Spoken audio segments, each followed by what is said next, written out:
what made you say I'm gonna rap and I'm gonna take this shit on?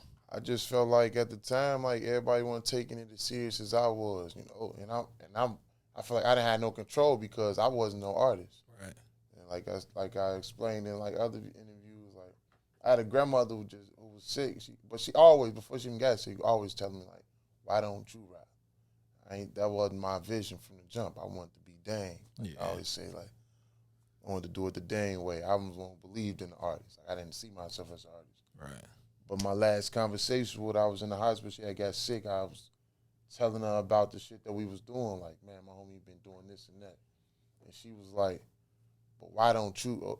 She had always kind of play that shit off and then ask, well, why don't you rap? That was the last convo, and I wrote my first rap. She was sick. On my first rap, leaving the hospital. On the real, on my way back to Atlanta, because she had someone heart stop. Flew out to Arizona the next day just to surprise her when they brought her back. And she was like in good spirits. We was talking, and that was my last conversation with her ever. And she said, why don't you rap? I'm like, bet. Took it into consideration. And at that time, there was just so much going on. I'm like, maybe I need to take control of my own destiny, you know? Yeah. Been up ever since. I've been at it.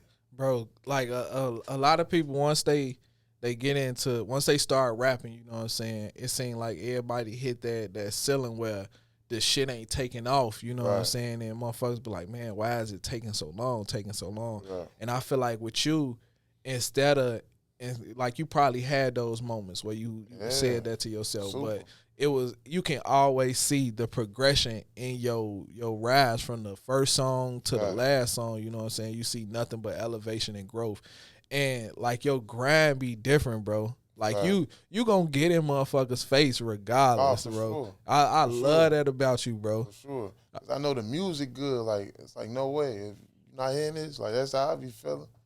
I go on the gram. You had the thing with what is it, Music Break? Yeah. Bro, I'm looking at that like this the type of shit that motherfuckers don't understand. You know what I'm saying? Like you gotta find these opportunities and then you gotta take advantage of them. Man, shout out Music Breaker too, man. For real. I got another big opportunity through Music Breaker coming real soon too. Bro, just off the strength of the words that they have for you, you know what I'm saying? Because I think of it, I listen to a lot of Nip, you feel me?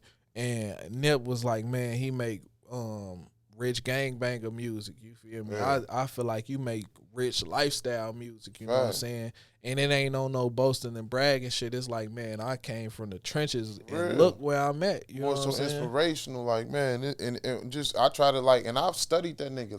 That was one of my favorite. He always talked about his steps to how he got the way he was at, and he showed you though. Like that was what was most powerful out of all that shit to me. I take that with my shit. You know what I'm saying? I feel like people watching my progress from way back, from me even coming from playing the back to now. A lot of people pay attention to that shit, and they tell him like, damn, that shit inspirational. So that's what let me know like, now I'm on my shit. What would you say has been like your favorite moment being a rapper? Like you was like, damn, this shit crazy. Favorite moment being a rapper.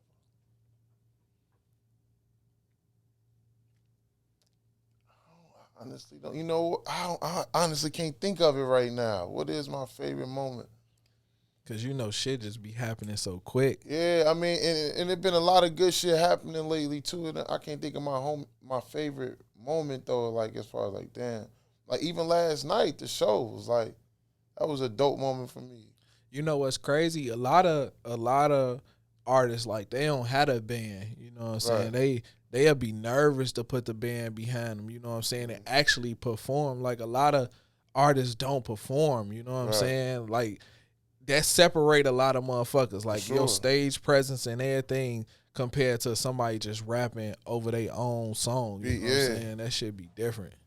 So what made you say I'm gonna bring me a band out with me? I want to start making myself stand out more. I feel like my music gonna speak alone, but when I found that I was gonna be on the show, I swear I thought about the whole the Jay-Z, what it was called, Unplugged, when Jay had the band. I love Unplugged, bro. That's my favorite rapper, so I'm like, man, I want to give him that vibe because with the songs, with the music I was gonna perform, I want to be intimate so they could really grasp what I was saying and stuff like that and really feel me. Yeah.